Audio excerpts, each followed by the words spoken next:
housing shortage in Normal is dire, but the plan to help ease it comes with some criticism. New housing developments approved by council include apartments and single-family homes. Taylor Fleming is in the studio with the continued efforts to change the blueprint. Taylor?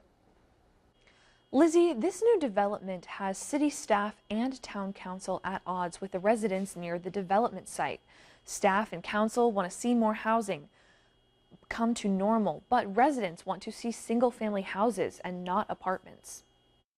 Monday night, the Normal Town Council unanimously approved a plan submitted by Young America Realty to build over 200 apartments and 24 attached townhomes, titled Essex, at the northeast corner of Beach Street and Shelbourne Drive. Kayla DeLong and her family live less than a mile from the new development. They would be able to see it from their house. She spoke against the project at 2 meetings. She feels that her elected officials didn't listen to her concerns about increased traffic and wanting single-family homes nearby, not apartments. Everybody went in with a predetermined idea, and no matter what we brought to them as their constituents, they were already going to push this through. Town Councilman Scott Preston thinks the developer changed the plan in response to concerns from neighbors. He says an earlier version of the proposal had traffic going through nearby subdivisions, but an updated plan would not allow cars to go from the new buildings to nearby neighborhoods.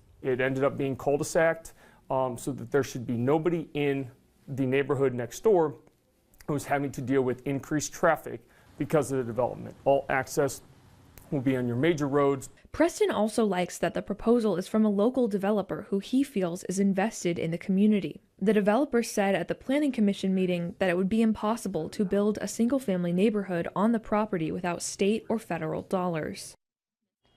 Although the vote passed, the residents nearby tell me their fight isn't over.